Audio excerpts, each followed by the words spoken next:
Morning, this is Mrs. Fox with Mrs. T. Fox Resources, and we're talking about drawing clear silverware. You just watched the time-lapse video that had the captions that, describe how I laid this out and how I applied the value, and I just want to talk about a couple takeaways before we close. So when you're drawing clear silverware, the main thing to remember is that it's clear. Whatever is behind it is going to show through the silverware. So what needs to happen is the value here, if it's this level of value, needs to also be inside the silverware. Don't leave your silverware black and don't color your silverware completely white. As you approach the different shapes, really pay attention to the subtle change in value. This is almost the darkest dark. It's got just a tiny little shade of the white, and then this is a little bit lighter, and there's just a subtle change right here. Some places it's really crisp where the highlights are hitting and you have nice crisp edges and nice bright whites, and then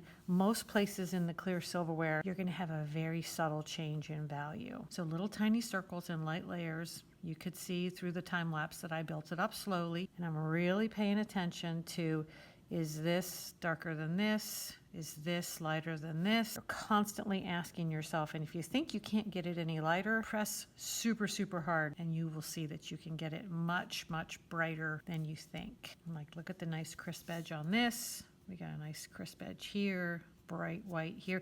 The more contrast you have where your edges are supposed to be crisp, the more this will look like plastic that has light bouncing off of it. You are visually communicating with your audience and telling them what they're looking at. And today you're going to tell them that they're looking at clear silverware on a black piece of paper. So I'm adding some value in here. I think this needs to be lighter. Didn't have it light enough. There's a lot of light bouncing off the silverware right here. So see, it's bouncing here, here, here, here, and here. Bouncing really hard here, bouncing hard here. But here, it's the light is coming through the silverware, and then of course we leave the paper showing for the shadows. But even this subtle change here where you have the secondary shadow, if you see all of those things and put those things in your work, that's what's going to make your work even stronger.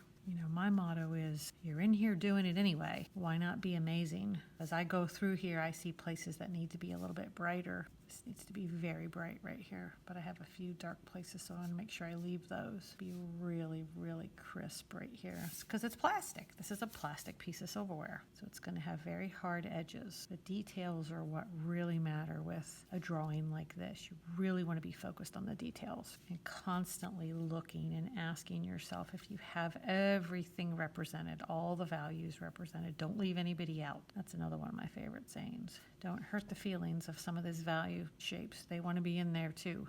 And just keep looking, keep tweaking, keep studying, hardly gripping my pencil when I do these really light areas back here. I'm not bearing down on my pencil. I'm just barely holding it. If you make all this bright white, you're going to drown out your silverware. So you want to make sure that the background is not a really harsh white, or you won't have any silverware showing. It'll be lost in the background. So that's your contrast design principle. We're dealing with value here, design element. The light is coming from here, so it's brighter in the background. It slowly gets darker.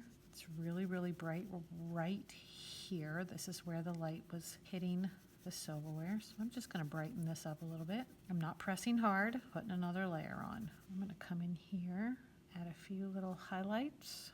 Got like a little reflected light on the surface right here. Of course, we have our secondary shadow.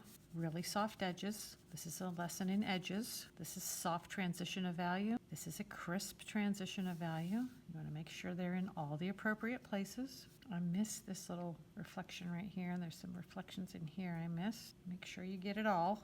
I think this needs to be a little lighter in here. If you squint at it, you'll also see the values a lot better. When I squint, I see these dark areas that are moving through. This is a lesson in detail. You will grow your artist eye. You will grow your patience and your talent, and draw something beautiful.